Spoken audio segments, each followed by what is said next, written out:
be presented by the manager's office? My apologies, I wasn't at the last meeting, so I'm not sure. I believe you guys, according to the minutes, had asked for some clarification in the policy, and I think Dennis can take it from there. There was some additions to the policy. Yes, my office actually revised the policy. I believe that we met with the concerns that the commission had, but in general, what we have done is we've limited the number of petitions for reconsideration to one. They've got to be received within 30 days from the date of the decision or 10 days from the date of the issuing of the findings of fact and conclusions of law. And that is so that we don't interfere with the time for an appeal to district court if they decide not to reconsider. So we carefully considered those time limitations. They have to, as you can see on page 2, the petitions have to be submitted in writing. They must synopsize the prior proceedings. They must give an explanation of the issues that the petitioner feels that should be reconsidered or overlooked at the prior meeting, and they must request a remedy from the Board of County Commissioners. And then the board has the right to consider the petition at the next meeting, and then you've got to do a public hearing on the motion to reconsider. So both sides have due process rights. They can come in and present evidence to the board that will be limited to the issues that are raised in the petition. We're not going to reopen the whole matter, but this will be particular to the issues that have been raised in the reconsideration, i.e., what is it that you think we missed, or what did we not get sufficient evidence on? If you deny the reconsideration, then it's done, and then you have the right to appeal to district court. If you do grant it, as I said, you have a hearing on it, and then you have to issue a new decision or affirm the decision that you made previously.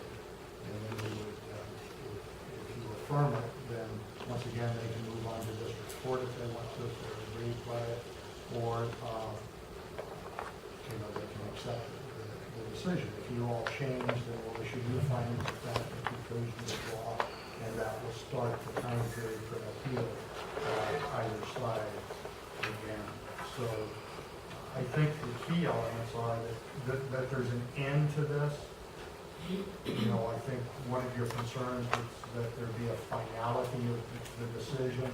So it's one petition to reconsider, and then everyone has to present whatever evidence they have on those issues, and then move on to district court. We'll come to the table now for questions, and I'd like to begin with a question.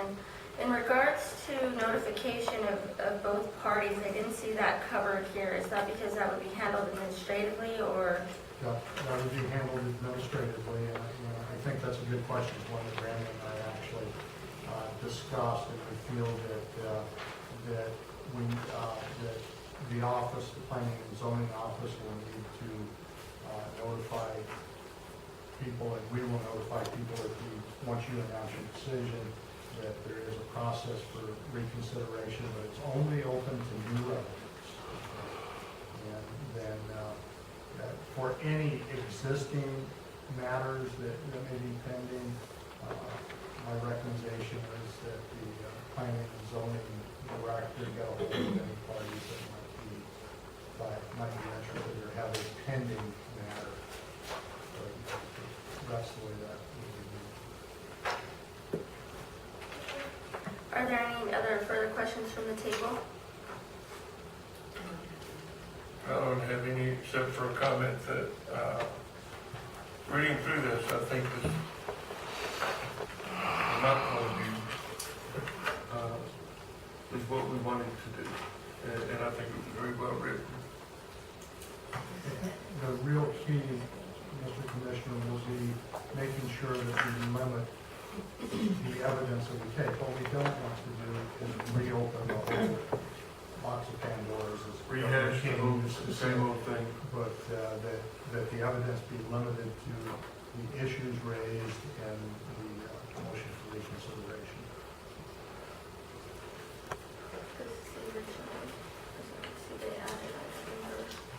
Yeah. Okay, well, this was only for an update as listed on the agenda today. Are there any further questions? I have none. Is there any public comment?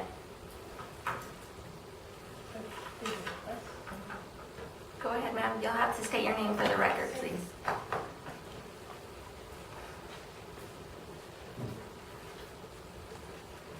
My name's Kathleen Cleet.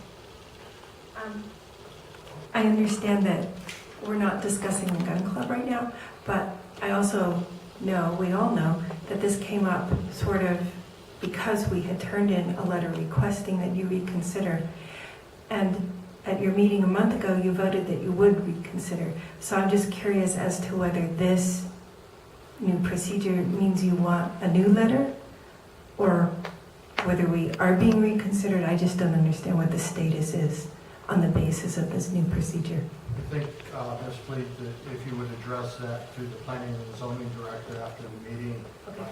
because I will be meeting with him and we'll deal with that administratively. Okay, good, thank you. Thank you. Are there any other comments or questions? I have a question, Madam Chair. This policy does need to be adopted by the commission, right? Well, it is listed under board matters, which can be, action be taken on it now. So if the board wishes, you can adopt the policy now. I presume it was an action item. Okay. Reflect that Commissioner stated there would not be anything to it. Okay. And I did say that, so I would like to hold off until the next meeting in case there are, since it's out now and we don't seem to have any other issues with it, so that everybody would have an opportunity to review it. Are there any other questions or comments? Okay. All right, well, thank you for working on that. We will now move to item number 5, department updates. Javier, would you like to begin, please?